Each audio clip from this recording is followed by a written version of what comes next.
ಸ್ನೇಹಿತರೆ, ಇಂದು ಭಾರತದ ಭದ್ರತಾ ವಲಯಗಳಿಂದ ಬಂದ ಮಾಹಿತಿ ದಕ್ಷಿಣ ಏಷ್ಯಾ ಮೊತ್ತವನ್ನು ಅಲ್ಲಾಡಿಸಿದೆ. ಬಾಂಗ್ಲಾದೇಶ ಮತ್ತು ಪಾಕಿಸ್ತಾನದ ನಡುವೆ ಹತ್ತಿರ ಒಂದು ರಹಸ್ಯ ಸಭೆ ನಡೆದಿದೆ. ಎರಡು ದೇಶಗಳ ಪ್ರಧಾನಮಂತ್ರಿಗಳು, ಅವರ ಉನ್ನತ ಸೈನಿಕ ಅಧಿಕಾರಿಗಳು, ಚೀನಾದಿಂದ ಬಂದ ಒಬ್ಬ ದೊಡ್ಡ ರಕ್ಷಣಾ ಸಲಹೆಗಾರ ಎಲ್ಲರೂ ಕೂತು ಮಾತನಾಡಿದರು. ಈ ಚರ್ಚೆಗಳು ಭಾರತದ ಗೂಢಚಾರ ಸಂಸ್ಥೆಗಳಿಗೆ ನಿದ್ದೆಯೇ ಇಲ್ಲದಂತೆ ಮಾಡಿದೆ. ಈ ಸಭೆಯ ಗುರಿ ಏನು ಅಂದರೆ, ಭಾರತದ ಈಶಾನ್ಯ ಭಾಗದಲ್ಲಿ ಗಲಭೆ ಸೃಷ್ಟಿಸುವುದು. ಸಿಲಿಗುರಿ ಕಾರಿಡಾರ್, ಅದನ್ನು ಚಿಕನ್ ನೆಕ್ ಅಂತ ಕರೆಯುತ್ತಾರೆ, ಅಲ್ಲಿಂದ ಭಾರತದ ಸೈನಿಕ ಚಲನವಲನಗಳನ್ನು ಸಂಪೂರ್ಣವಾಗಿ ತಡೆಯುವುದು. ಈ ಪ್ರದೇಶ ಕೇವಲ 22 ಕಿಲೋಮೀಟರ್ ಅಗಲವಿದೆ. ಇದು ಈಶಾನ್ಯ ರಾಜ್ಯಗಳನ್ನು ಉಳಿದ ಭಾರತಕ್ಕೆ ಸಂಪರ್ಕಿಸುತ್ತದೆ. ಇದನ್ನು ಮುಚ್ಚಿದರೆ 8 ರಾಜ್ಯಗಳು ಸಂಪೂರ್ಣವಾಗಿ ಕತ್ತರಿಸಿ ಹೋಗುತ್ತವೆ. ಪಾಕಿಸ್ತಾನ ಮತ್ತು ಬಾಂಗ್ಲಾದೇಶದ ಈ ಕುತಂತ್ರಕ್ಕೆ ಚೀನಾ ಪೂರ್ಣ ಬೆಂಬಲ ನೀಡಿದೆ. ಈ ಯೋಜನೆಗೆ ಅವರು ಹೆಸರಿಟ್ಟಿದ್ದು ಆಪರೇಷನ್ ಟ್ರಯಾಂಗಲ್. ಬಾಂಗ್ಲಾದೇಶ ತನ್ನ ಗಡಿಯಲ್ಲೇ ಒಂದು ಭೂಗರ್ಭ ಸುರಂಗವನ್ನು ಅಗೆಯುತ್ತಿದೆ. ಅದು ನೇರವಾಗಿ ಚಿಕನ್ ನೆಕ್ ಪ್ರದೇಶಕ್ಕೆ ಹೋಗುತ್ತದೆ. ಯುದ್ಧದ ಸಮಯದಲ್ಲಿ ಅಲ್ಲಿಂದ ಸೈನಿಕರು ಮತ್ತು ಆಯುಧಗಳನ್ನು ರಹಸ್ಯವಾಗಿ ಕಳುಹಿಸಲು. ಇದರಲ್ಲಿ ಪಾಕಿಸ್ತಾನದ ಜವಾಬ್ದಾರಿ ಮಿಸೈಲ್ಗಳು ಮತ್ತು ಡ್ರೋನ್ ತಂತ್ರಜ್ಞಾನವನ್ನು ಸರಬರಾಜು ಮಾಡುವುದು. ಚೀನಾ ಮೊತ್ತ ಆಪರೇಷನ್ ಅನ್ನು ತನ್ನ ಉಪಗ್ರಹಗಳ ಮೂಲಕ ನಿರಂತರವಾಗಿ ಮೇಲ್ವಿಚಾರಣೆ ಮಾಡುತ್ತದೆ. ಈ ಮೊತ್ತ ಕುತಂತ್ರದ ಬಗ್ಗೆ ಭಾರತದ ಗೂಢಚಾರ ಸಂಸ್ಥೆ ರಿಸರ್ಚ್ ಅಂಡ್ ಅನಾಲಿಸಿಸ್ ವಿಂಗ್ಗೆ ಮೊದಲ ಮಾಹಿತಿ ಒಂದು ಉಪಗ್ರಹದ ಮೂಲಕ ಸಿಕ್ಕ ಸಂಕೇತದಿಂದ ಬಂದಿತು. ಬಾಂಗ್ಲಾದೇಶದ ಖುಲ್ನಾ ಪ್ರದೇಶದಿಂದ ಬಂದ ಒಂದು ರಹಸ್ಯ ರೇಡಿಯೋ ಸಂದೇಶವನ್ನು ಹಿಡಿದರು. ಆ ಸಂದೇಶವನ್ನು ಡಿಕೋಡ್ ಮಾಡಿದರೆ ಭಾರತಕ್ಕೆ ವಿರುದ್ಧ ಏನೋ ದೊಡ್ಡ ಆಟ ಆಡುತ್ತಿದ್ದಾರೆಂದು ಸ್ಪಷ್ಟವಾಯಿತು. ಈ ಮೊತ್ತ ಘಟನೆಯ ಹಿಂದಿರುವ ಮುಖ್ಯ ವ್ಯಕ್ತಿ ಈಗ ಬಯಲಾದ. ಈ ವಿಡಿಯೋದಲ್ಲಿ ಪೂರ್ಣವಾಗಿ ಹೇಳುತ್ತೇವೆ. ವಿಡಿಯೋಗೆ ಲೈಕ್ ಮಾಡಿ. ಇನ್ನೂ ಸಬ್ಸ್ಕ್ರೈಬ್ ಮಾಡಿಕೊಳ್ಳದಿದ್ದರೆ ಸಬ್ಸ್ಕ್ರೈಬ್ ಮಾಡಿಕೊಳ್ಳಿ. ವಿಡಿಯೋ ಎಲ್ಲಿಂದ ನೋಡುತ್ತಿದ್ದೀರೋ ಕಾಮೆಂಟ್ನಲ್ಲಿ ಬರೆಯುವುದನ್ನು ಮರೆಯಬೇಡಿ. ಭಾರತದ ಈ ರಾಜತಾಂತ್ರಿಕ ಸಾಮರ್ಥ್ಯದ ಮೇಲೆ ನಿಜವಾಗಿ ಹೆಮ್ಮೆ ಪಡುತ್ತಿದ್ದರೆ ಕಾಮೆಂಟ್ ಬಾಕ್ಸ್ನಲ್ಲಿ ಕನಿಷ್ಠ ಒಂದು ಜೈ ಹಿಂದ್ ಬರೆಯಿರಿ. ಪ್ರಧಾನಮಂತ್ರಿ ನರೇಂದ್ರ ಮೋದಿಯವರಿಗೆ ಚಿಕನ್ ನೆಕ್ ಪ್ರದೇಶದಲ್ಲಿ ಬಾಂಗ್ಲಾದೇಶ ಗಡಿಯ ಹತ್ತಿರ ಸುರಂಗ ಅಗೆಯುವ ಕುತಂತ್ರದ ವರದಿ ಬಂದ ತಕ್ಷಣ ಅವರು ರಾಷ್ಟ್ರೀಯ ಭದ್ರತಾ ಸಲಹೆಗಾರ ಅಜಿತ್ ದೋವಲ್ ಅವರನ್ನು ತಮ್ಮ ಕಚೇರಿಗೆ ಕರೆದರು. ರಕ್ಷಣಾ ಸಚಿವ, ಗೃಹ ಸಚಿವ, 3 ಸೇನಾ ಮುಖ್ಯಸ್ಥರು ಕೂಡ ಆ ಸಭೆಯಲ್ಲಿ ಭಾಗವಹಿಸಿದರು. ಮೋದಿಯವರು ತುಂಬಾ ಶಾಂತ ಸ್ವರದಲ್ಲಿ ಮಾತನಾಡುತ್ತಾ ಹೀಗೆಂದರು, ಇನ್ನು ಕೇವಲ ಪ್ರತಿಕ್ರಿಯೆ ಮಾಡುವುದು ಸಾಕಾಗದು. ಮುಂದೆಗೆ ಯೋಜನೆ ಮಾಡಿ. ಆ ಯೋಜನೆಯಂತೆ ಹೆಜ್ಜೆಗಳನ್ನು ಹಾಕಬೇಕಾದ ಸಮಯ ಬಂದಿದೆ. ಆ ಮಾತುಗಳು ಸಭೆಯಲ್ಲಿದ್ದ ಎಲ್ಲರ ಮನಸ್ಸಿನಲ್ಲಿ ಒಂದು ಹೊಸ ದೃಢತೆಯನ್ನು ತುಂಬಿದವು. ಅದೇ ಕ್ಷಣದಲ್ಲಿ ಒಂದು ರಹಸ್ಯ ಆಪರೇಷನ್ ರೂಪುಗೊಂಡಿತು. ಅದಕ್ಕೆ ಹೆಸರಿಟ್ಟರು ಆಪರೇಷನ್ ಪ್ರಹಾರ್. ಈ ಆಪರೇಷನ್ನ ಮುಖ್ಯ ಗುರಿಗಳು 3. ಮೊದಲನೆಯದು ಕುತಂತ್ರಕ್ಕೆ ಸಂಬಂಧಿಸಿದ ಸಾಕ್ಷ್ಯಗಳನ್ನು ಸಂಗ್ರಹಿಸುವುದು. ಎರಡನೆಯದು ಕುತಂತ್ರಕಾರರನ್ನು ಗುರುತಿಸುವುದು. ಮೂರನೆಯದು ಯುದ್ಧ ಘೋಷಣೆಯಿಲ್ಲದೆ ಮೊತ್ತ ನೆಟ್ವರ್ಕ್ ಅನ್ನು ಸಂಪೂರ್ಣವಾಗಿ ನಾಶ ಮಾಡುವುದು. ಭಾರತ ತನ್ನ ಅತ್ಯಾಧುನಿಕ ಉಪಗ್ರಹಗಳಾದ ಕಾರ್ಟೋಸಾಟ್ 3 ಮತ್ತು ರಿಸಾಟ್ ಸೀರೀಸ್ ಅನ್ನು ಬಾಂಗ್ಲಾದೇಶ ಗಡಿಯ ಚಿಕನ್ ನೆಕ್ ಪ್ರದೇಶದ ಮೇಲೆ ಸಂಪೂರ್ಣವಾಗಿ ಕೇಂದ್ರೀಕರಿಸಿತು. ಆ ಉಪಗ್ರಹಗಳಿಂದ ಬಂದ ಚಿತ್ರಗಳು ಗೂಢಚಾರರನ್ನು ಅಲ್ಲಾಡಿಸಿದವು. ರಾತ್ರಿ ಸಮಯದಲ್ಲಿ ಅಗೆಯುವ ಕೆಲಸಗಳು ನಡೆಯುತ್ತಿವೆ. ದೊಡ್ಡ ಯಂತ್ರಗಳು, ಸಿಮೆಂಟ್ ಟ್ರಕ್ಗಳು, ಸೈನಿಕ ರೀತಿಯ ಚಲನವಲನಗಳು ಕಾಣುತ್ತಿವೆ. ಇದು ಇನ್ನು ಪ್ರಚಾರ ಮಾತ್ರವಲ್ಲ, ಇದು ನಿಜವಾದ ಅಪಾಯ. ಪಾಕಿಸ್ತಾನದಿಂದ ಬಂದ ಡ್ರೋನ್ಗಳು ಗೂಢಚಾರಕ್ಕಾಗಿ ಆ ಪ್ರದೇಶದಲ್ಲಿ ಹಾರಾಡುತ್ತಿವೆ. ಕೋಲ್ಕತ್ತಾ ಮೂಲಕ ಢಾಕಾಗೆ ಕಳುಹಿಸಿದ 2 ಭಾರತೀಯ ಗೂಢಚಾರರು ಬಾಂಗ್ಲಾದೇಶ ರಕ್ಷಣಾ ಸಚಿವಾಲಯದಲ್ಲಿನ ಒಬ್ಬ ಅಧಿಕಾರಿಯನ್ನು ಸಂಪರ್ಕಿಸಿದರು. ಆ ಅಧಿಕಾರಿ ರಹಸ್ಯವಾಗಿ ಭಾರತಕ್ಕೆ ಬೆಂಬಲ ನೀಡುತ್ತಿದ್ದವನು. ಅವನ ಸಹಾಯದಿಂದ ಸುರಂಗ ನಿರ್ಮಾಣದ ಬ್ಲೂಪ್ರಿಂಟ್ಗಳನ್ನು ಸ್ವಾಧೀನಪಡಿಸಿಕೊಂಡರು. ಆ ದಾಖಲೆಗಳು ಪ್ರಧಾನಮಂತ್ರಿಯ ಕಚೇರಿಗೆ ತಲುಪಿದ ತಕ್ಷಣ ಮೋದಿಯವರು ಸಮಯ ವ್ಯರ್ಥ ಮಾಡದೆ ಆದೇಶಗಳನ್ನು ಹೊರಡಿಸಿದರು. ಅವರು ಹೀಗೆಂದರು, ಇನ್ನು ಕ್ರಮ ತೆಗೆದುಕೊಳ್ಳುವ ಸಮಯ ಬಂದಿದೆ. ತಕ್ಷಣ ಸೇನೆಯನ್ನು ಸಂಪೂರ್ಣ ಅಪ್ರಮತ್ತಗೊಳಿಸಿದರು. ವಾಯುಸೇನೆಯ ವಿಶೇಷ ದಳಗಳನ್ನು ಅಸ್ಸಾಂ ಮತ್ತು ಸಿಕ್ಕಿಂ ಗಡಿ ಪ್ರದೇಶಗಳಿಗೆ ಸ್ಥಳಾಂತರಿಸಿದರು. ರಾ ಮತ್ತು ಸೈನಿಕ ಗೂಢಚಾರ ವಿಭಾಗ ಜಂಟಿಯಾಗಿ ಒಂದು ಸಂಯುಕ್ತ ತಂಡವನ್ನು ರಚಿಸಿದರು. ಆ ತಂಡ ರಾತ್ರಿ ನಿಗಾ ಹೆಚ್ಚಿಸಿತು. ಮಾಧ್ಯಮಗಳನ್ನು ಸಂಪೂರ್ಣ ಮೌನದಲ್ಲಿಟ್ಟರು. ಯಾವುದೇ ಲೀಕ್ ಆಗದಂತೆ ರಹಸ್ಯವನ್ನು ಕಾಪಾಡಿದರು. ಮೋದಿಯವರಿಗೆ ಚೆನ್ನಾಗಿ ಗೊತ್ತು, ಈ ಸಲ ಉತ್ತರ ಪ್ರಪಂಚಕ್ಕೆ ಭಾರತದ ಯುದ್ಧತಂತ್ರ ಸಾಮರ್ಥ್ಯವನ್ನು ಅನುಭವಿಸುವಂತೆ ಇರಬೇಕು. ಆದರೆ ಯಾರೂ ಭಾರತದ ಮೇಲೆ ದಾಳಿ ಆರೋಪ ಮಾಡಬಾರದು. ಅದಕ್ಕಾಗಿ ಆಪರೇಷನ್ ಅನ್ನು ತಾಂತ್ರಿಕ ಮತ್ತು ಯುದ್ಧತಂತ್ರ ಕ್ಷೇತ್ರಗಳಲ್ಲೇ ನಡೆಸಿದರು. ಬಾಂಗ್ಲಾದೇಶದ ಸೈಬರ್ ನೆಟ್ವರ್ಕ್ಗೆ ಪ್ರವೇಶಿಸಿ ಅವರ ಸಂವಹನ ಮಾರ್ಗಗಳನ್ನು ನಿಯಂತ್ರಣಕ್ಕೆ ತೆಗೆದುಕೊಂಡರು.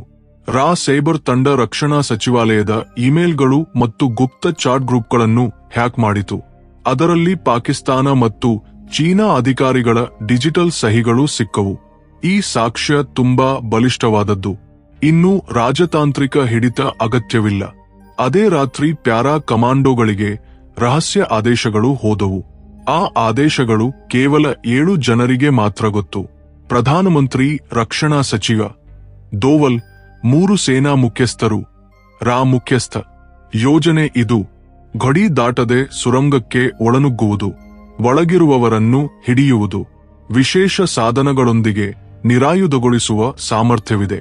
ಬೆಳಗ್ಗೆ 4 ಗಂಟೆಗೆ ಉಪಗ್ರಹ ಚಲನವನ್ನು ದೃಢೀಕರಿಸಿತು. ತಕ್ಷಣ ಕಮಾಂಡೋಗಳು ಕ್ರಮ ಆರಂಭಿಸಿದರು. ಕೇವಲ 27 ನಿಮಿಷಗಳಲ್ಲಿ ಸುರಂಗದ ಪ್ರವೇಶ ದ್ವಾರವನ್ನು ಮುಚ್ಚಿದರು. ಒಳಗಿರುವವರನ್ನೆಲ್ಲ ಸುತ್ತುವರಿದರು. ಹಿಡಿದವರಲ್ಲಿ 2 ಬಾಂಗ್ಲಾದೇಶ ಇಂಜಿನಿಯರಿಂಗ್ ಅಧಿಕಾರಿಗಳು ಮತ್ತು ಒಬ್ಬ ಪಾಕಿಸ್ತಾನ ಗೂಢಚಾರ ಏಜೆಂಟ್ ಇದ್ದರು. ಅವರ ಬಳಿ ಸಿಕ್ಕ ದಾಖಲೆಗಳ ಮೇಲೆ ಚೀನಾದ ನೋರಿಂಕೋ ಕಂಪನಿಯ ಸಹಿಗಳಿದ್ದವು. ಒಂದೇ ಗುಂಡು ಹಾರಿಸದೆ, ಯಾರೂ ಗಾಯಗೊಳ್ಳದೆ ಶತ್ರುವಿನ ಯೋಜನೆಯನ್ನು ಹಾಳು ಮಾಡಿದರು. ಮೋದಿಯವರ ಆದೇಶ ಸ್ಪಷ್ಟ: ಹಿಡಿದವರನ್ನು ಜೀವಂತವಾಗಿ ಇರಿಸಿ. ಸಾಕ್ಷ್ಯಗಳೊಂದಿಗೆಯೇ ಮಾತನಾಡುತ್ತೇವೆ. ಈ ಘಟನೆ ಬಾಂಗ್ಲಾದೇಶ ಮತ್ತು ಪಾಕಿಸ್ತಾನದ ಉನ್ನತ ನಾಯಕತ್ವಕ್ಕೆ ತಲುಪಿದ ತಕ್ಷಣ ಅಲ್ಲಿನಲ್ಲಿ ಗಲಭೆ ಶುರುವಾಯಿತು. ಅಧಿಕಾರಿಗಳು ಕಾಣೆಯಾಗಿದ್ದರು. ಅವರು ರಕ್ಷಣೆ ಮಾಡಲು ಪ್ರಯತ್ನಿಸಿದರು. ಆದರೆ ಭಾರತ ಉಪಗ್ರಹಗಳೊಂದಿಗೆ ನಿಗಾ ಮುಂದುವರಿಸಿತು. ಮುಂಚಿನ ಕ್ರಮಗಳೊಂದಿಗೆ ಆಟವನ್ನು ಬದಲಾಯಿಸಿತು. ಈ ಕ್ರಮದಲ್ಲೇ ಪ್ರಧಾನಮಂತ್ರಿಯ ಕಚೇರಿಯಲ್ಲಿ ಮತ್ತೊಂದು ರಹಸ್ಯ ಸಭೆ ನಡೆದಿತು.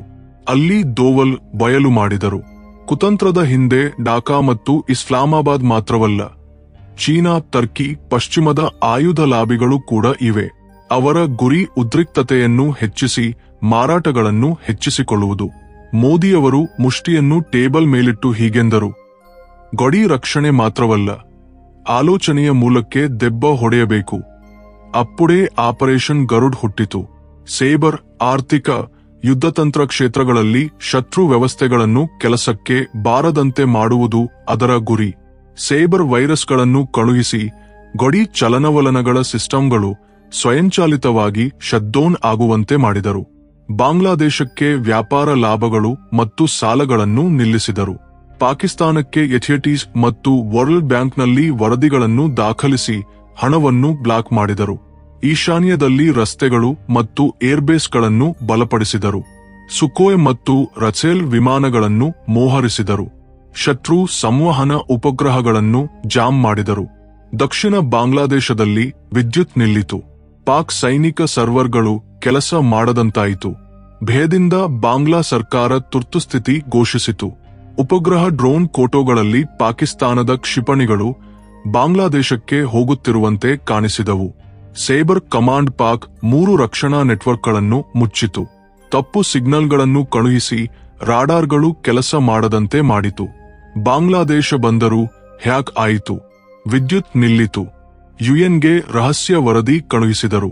ಸುರಂಗದ ಫೋಟೋಗಳು, ದಾಖಲೆಗಳು, ಹ್ಯಾಕ್ ಫೈಲ್ಗಳು ಇದ್ದವು. ಸ್ವರಕ್ಷಣಾ ಹಕ್ಕು ಅಂತ ಬರೆದರು.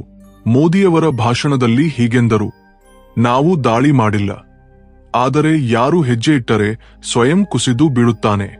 ಶತ್ರು ದೇಶಗಳಲ್ಲಿ ರಾಜಕೀಯ ಭೂಕಂಪ ಬಂದಿತು. ಜನರು ರಸ್ತೆಯಲ್ಲಿ ಪ್ರತಿಭಟನೆ ಮಾಡಿದರು. ಆದರೆ ಕಥೆ ಇಲ್ಲಿ ನಿಲ್ಲಲಿಲ್ಲ. ರಾ ಮತ್ತು ಎನ್ಟಿಆರ್ವ ಗುರುತಿಸಿತು. ಆಪರೇಷನ್ ಬ್ಲ್ಯಾಕ್ ಸ್ಟಾರ್ಮ್ ಅನ್ನೋ ಹೊಸ ಯೋಜನೆ. ಸೈಬರ್ ದಾಳಿ, ವಿದ್ಯುತ್ ನಿಲ್ಲಿಸುವುದು, ನಗರಗಳಲ್ಲಿ ಭಯ, ಈಶಾನ್ಯದಲ್ಲಿ ಗಲಭೆಗಳು. ಢಾಕಾ ಭೂಗರ್ಭ ಸಭೆಯಲ್ಲಿ ಪಾಕ್ ಪ್ರಧಾನಮಂತ್ರಿ ರಹಸ್ಯವಾಗಿ ಸೇರಿ ಯೋಜನೆ ಮಾಡಿದ್ದನು. ಮೋದಿಯವರಿಗೆ ವರದಿ ಬಂದ ತಕ್ಷಣ ಅವರು ಹೀಗೆಂದರು, ಮಾತಿನ ಸಮಯ ಮುಗಿದಿದೆ. ವಜ್ರ ಪ್ರಹಾರ ಆರಂಭ. ಆಪರೇಷನ್ ವಜ್ರ ಪ್ರಾರಂಭವಾಯಿತು. ಮೂಲಗಳನ್ನು ನಿರ್ಮೂಲನೆ ಮಾಡುವುದು ಅದರ ಗುರಿ. ಇಸ್ರೋ ನೇತ್ರ ಕೈವ್ ರಿಯಲ್ ಟೈಮ್ ನಿಗಾ ಹೆಚ್ಚಿಸಿತು. ಡಿಪಾರ್ಡಿವ ಕ್ವಾಂಟಮ್ ಸೈಬರ್ ಗೋಡೆಯನ್ನು ಸಕ್ರಿಯಗೊಳಿಸಿತು.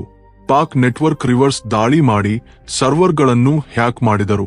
ಗರುಡ್ ಕಮಾಂಡೋಗಳು ಕಾಡುಗಳಲ್ಲಿ ಬಾಂಗ್ಲಾದೇಶ ಏಜೆಂಟ್ಗಳನ್ನು ಸುತ್ತುವರಿದರು.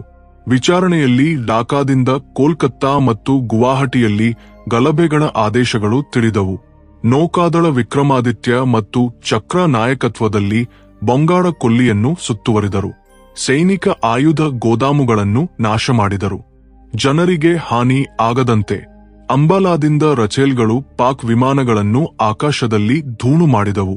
ಅಸ್ತ್ರ ಕ್ಷಿಪಣಿಗಳು ಮಿಂಚಿನಂತೆ ಸುರಿದವು. ಸುರಂಗಕ್ಕೆ ಘಾತಕ ತಂಡ ಒಳನುಗ್ಗಿತು. ಚೀನಾ ಅಧಿಕಾರಿಗಳು, ನಕ್ಷೆಗಳು, ಬ್ಲೂಪ್ರಿಂಟ್ಗಳು ಹಿಡಿಯಲ್ಪಟ್ಟವು. ಯುಎನ್ ವಿರಮಣಾ ಕೋರಿಕೆಗೆ ಮೋದಿಯವರು ಹೀಗೆಂದರು, ತೋಪುಗಳನ್ನು ಎತ್ತಿದಷ್ಟು ಸಮಯ ನಾವು ನಿಲ್ಲಿಸುವುದಿಲ್ಲ. ವಜ್ರದ 2ನೇ ಹಂತದಲ್ಲಿ ಬ್ರಹ್ಮೋಸ್ಗಳೊಂದಿಗೆ ಪಾಕ್ ಕೇಂದ್ರಗಳು ಬಹವಲ್ಪುರ್, ರಾವಲ್ಪಿಂಡಿ, ಸಿಯಾಲ್ಕೋಟ್ ಅರ್ಧ ನಾಶವಾದವು. ಢಾಕಾ ಉಪನಗರದಲ್ಲಿ ಬಾಂಗ್ಲಾದೇಶ ಪ್ರಧಾನಮಂತ್ರಿ ಹಿಡಿಯಲ್ಪಟ್ಟನು. ಪಾಕ್ ಪ್ರಧಾನಮಂತ್ರಿ ಓಡಿಹೋಗಲು ಬಯಸಿದರೂ ಹೆಲಿಕಾಪ್ಟರ್ ಜಾಮ್ ಆಯಿತು. 3ನೇ ಹಂತದಲ್ಲಿ ಸುಖೋಯ್ಗಳು ರಾತ್ರಿ ಮೌನವಾಗಿ ಶತ್ರು ನಿರ್ಮಾಣಗಳನ್ನು ಕುಸಿತು ಮಾಡಿದವು. ಸೇನೆಗಳು ಶರಣಾಗತಿಯಾದವು. ಮೋದಿಯವರು ಹೀಗೆಂದರು, ಯುದ್ಧವನ್ನು ನಾವು ಬಯಸುವುದಿಲ್ಲ. ಆದರೆ ಗಡಿ ದಾಟಿದರೆ ವಜ್ರ ಮತ್ತೆ ಸುರಿಯುತ್ತದೆ. ಆದರೆ ಚೀನಾ ಬಹಿರಂಗವಾಗಿ ಮೈದಾನಕ್ಕಿಳಿಯಿತು. ಟಿಬೆಟ್ನಲ್ಲಿ ರಜನ್ಗಳ ಕ್ಷಿಪಣಿ ಪ್ರಯೋಗಗಳು ನಡೆದವು. 70,000 ಸೈನಿಕರು ಅರುಣಾಚಲ ಮತ್ತು ಸಿಕ್ಕಿಂ ಹತ್ತಿರ ಮೋಹರಿಸಲ್ಪಟ್ಟರು. ಭಾರತ ಆಪರೇಷನ್ ಕುತ್ವಿ ಅಸ್ತ್ರ ಆರಂಭಿಸಿತು. ಲಡಾಖ್ನ ಹಿಮ ಶಿಖರಗಳಿಂದ ಗರ್ಜನೆ ಶುರುವಾಯಿತು. 2025 ಸಂವತ್ಸರದಲ್ಲಿ ಭಾರತ ಬೊಗ್ಗುವುದಿಲ್ಲ, ಶತ್ರುಗಳನ್ನು ಬೊಗ್ಗಿಸುತ್ತದೆ. ಸೋ ಸ್ನೇಹಿತರೆ, ಚೂಡಿದಿರಲ್ಲವೇ ಈ ವಿಡಿಯೋ ನಿಮ್ಗೆ ಹೇಗನಿಸಿತು? ವಿಡಿಯೋ ಇಷ್ಟವಾಯಿತು ಅಂದರೆ ಲೈಕ್ ಮಾಡಿ ಮತ್ತು ಇಂಕದ್ದೇ ಮತ್ತಷ್ಟು ವಿಡಿಯೋಗಳಿಗಾಗಿ ಚಾನಲ್ ಸಬ್ಸ್ಕ್ರೈಬ್ ಮಾಡಿಕೊಳ್ಳಿ. ಜೈ ಹಿಂದ್.